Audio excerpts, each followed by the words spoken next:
friends, it's Jamie from Home Ec Express, and in today's video we're going to talk all about herbs. It's definitely spring and it's time to start thinking about planting your herb garden, and I wanted to share with you a little bit about some of the most popular herbs out there, as well as how to store them, how to use them, and then we're going to have a great recipe for you that you could do easily at home. And so, as you can see, I have quite the little plethora of greenness over here, and in the back row I have three somewhat related herbs. Of course, these two are related. These two here are parsley, and we have the Italian flat leaf parsley, and then we have the curly parsley, very different leaf structure. And a lot of the times people associate curly parsley with being plate garnish. It is so not just plate garnish. Parsley is very, very good for you, and it's actually on your plate because having parsley in your food helps prevent bad breath, or it can take care of bad breath. Now, the third herb over here is cilantro, comes from the coriander plant, and in Asian cooking, this is actually called Chinese parsley. In other parts of the world, we're used to seeing cilantro, obviously in Mexican food for street tacos and salsa and a lot of Latin cuisine. So cilantro, incredibly popular. It has a very different flavor profile than parsley. There's a little bit of spice to it. And if you're like our camera woman back there, she does not like cilantro because she tastes soap when she tastes it. And believe it or not, there is actually a gene associated with whether or not you taste soap, like a soapy taste when you have cilantro. Fortunately for me, I do not, because I actually have love for cilantro. So, but these are all somewhat related because they're parsley family. Now in this bottom row here, most of us are incredibly familiar with basil. Okay, basil is very soft leaf. There are different varietals, including Thai and lemon basil, but it's a very delicate herb. So we're going to talk about how to take care of them in a few minutes, but this tends to be a sweeter taste, and it's very common in Italian cooking. And then we move down to mint. Mint can grow like a weed, literally. So if you plant mint out in your yard, it will grow and grow and spread when it flowers. So you want to start catching it before it spreads if you don't want huge bushes of mint. But you have different flavors: lemon, pineapple, peppermint, spearmint type of mint flavors. And so this one is definitely a spearmint type of mint. And usually these are not cooked down into a recipe per se. They're just chopped up as a finish, but you can make, jellies and sauces with mint. And then of course my favorite is putting it in lemon water. Next is rosemary.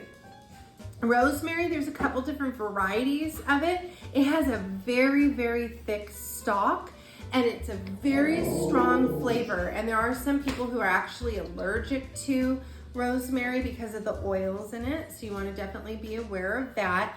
But this is definitely a wonderful French, European style cooking herb, also used as well in Italian cooking. And then down here at the very end, this is one of my favorites. It's very viney, very delicate, and this is called thyme, T-H-Y-M-E. And this is a very sweet type of herb. I use it quite a bit in chicken dishes, pasta, sauces, and then of course in chicken noodle soup and chicken and dumplings. Is just like that finishing touch. And so with this, we normally would strip the leaves off of the stem and then use the leaves in our recipe. So thyme grows really well. It's very, very fragrant as well. And so you would combine that a lot of times with thyme, oregano, and parsley, sometimes basil in there, and make it just really accent in your dish. So what do we do when we get these herbs home from the grocery store? Because a lot of times people get stuck in that pattern. They bring it home, it's in the little grocery, produce bag, and then it sticks into the refrigerator.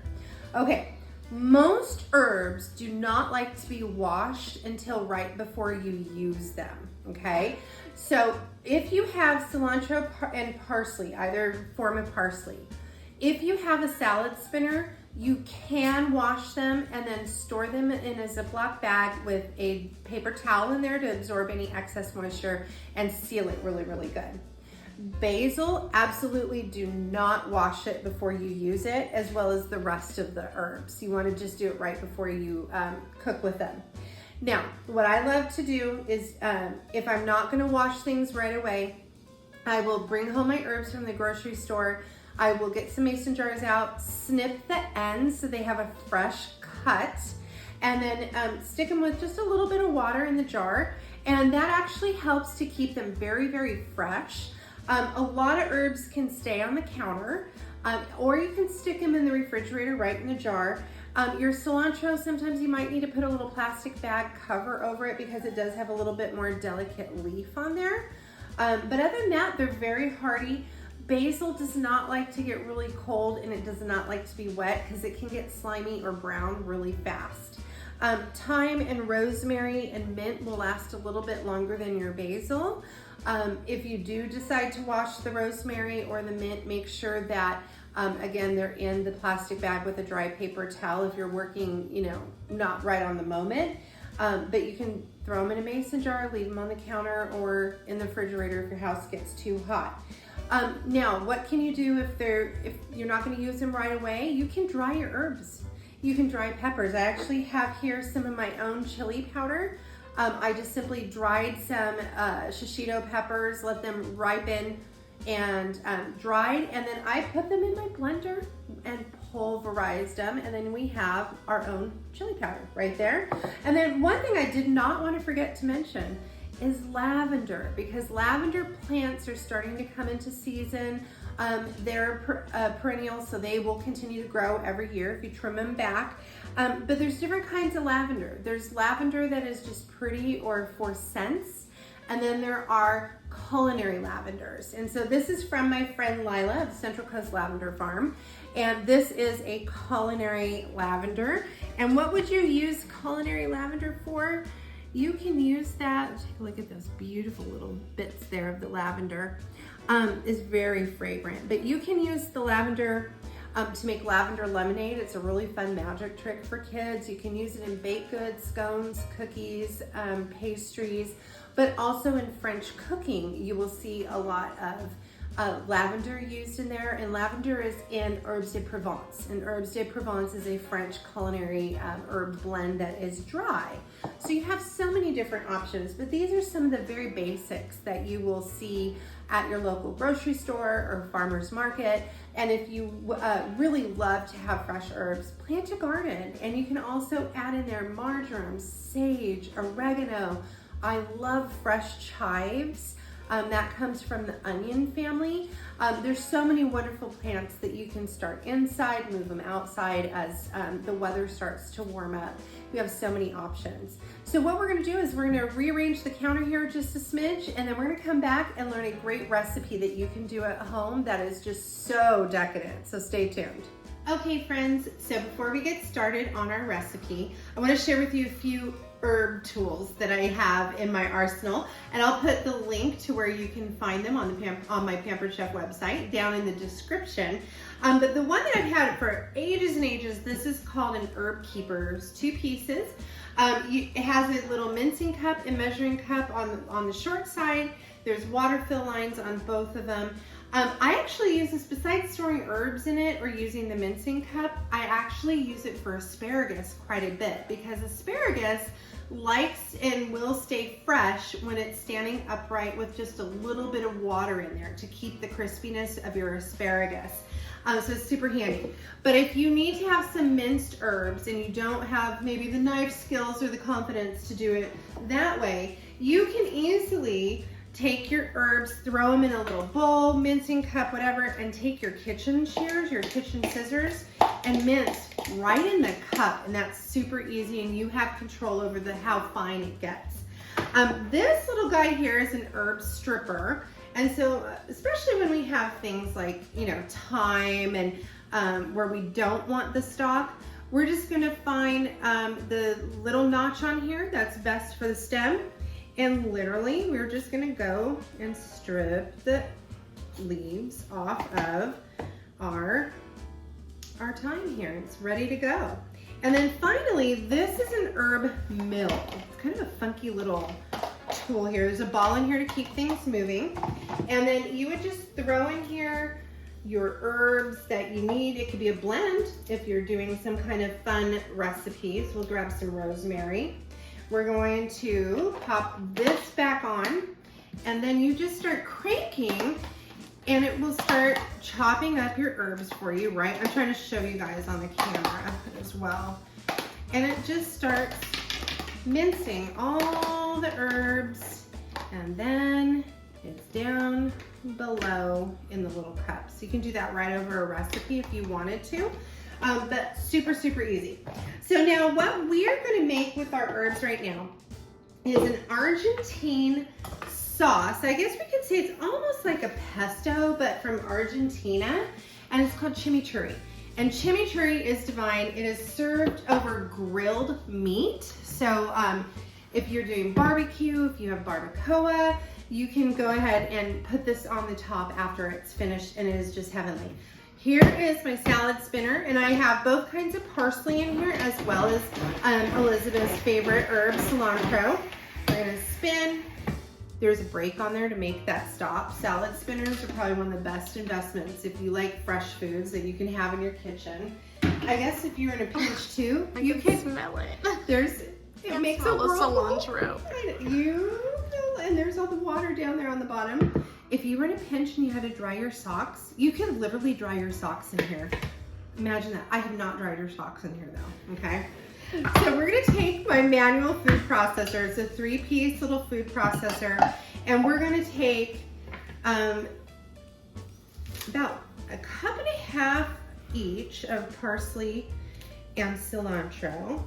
I'm just gonna stuff my stems in there. If you have a compost pile or you have chickens, save all the stems for the compost or the chickens, and they will love you.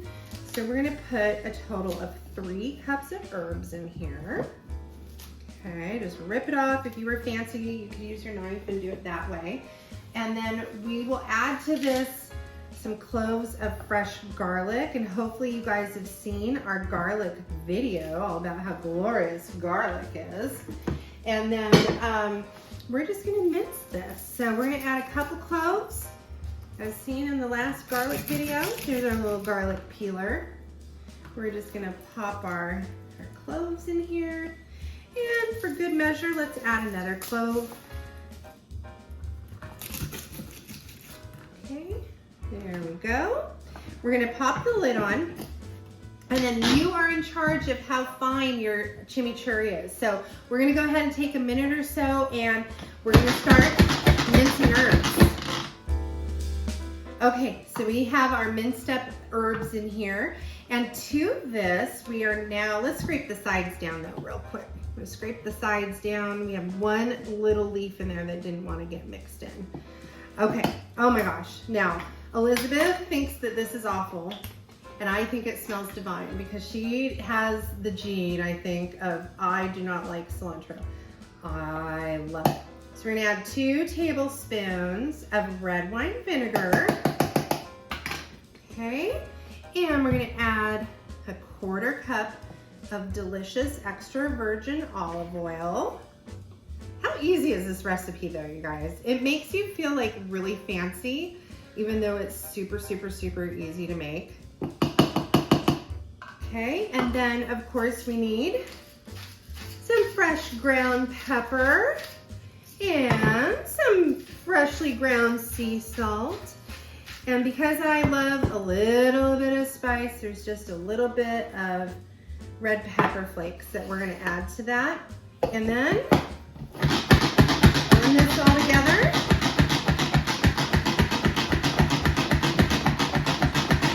And that's it. There's our chimichurri, ready to go, fresh, delicious, and easy to top off your grilled meats, even maybe on a crostini with some cream cheese. That would be absolutely delicious. So the recipe will be down below in the description, and that's it. Super easy to work with fresh herbs, you guys. Whether or not you love cilantro, because we know it's controversial, but some homes love it, some don't, but that's it. So make sure that you like, share, and subscribe to our YouTube channel and our website, homeecexpress.com, and follow us on Instagram, Pinterest, and Facebook. Till next time.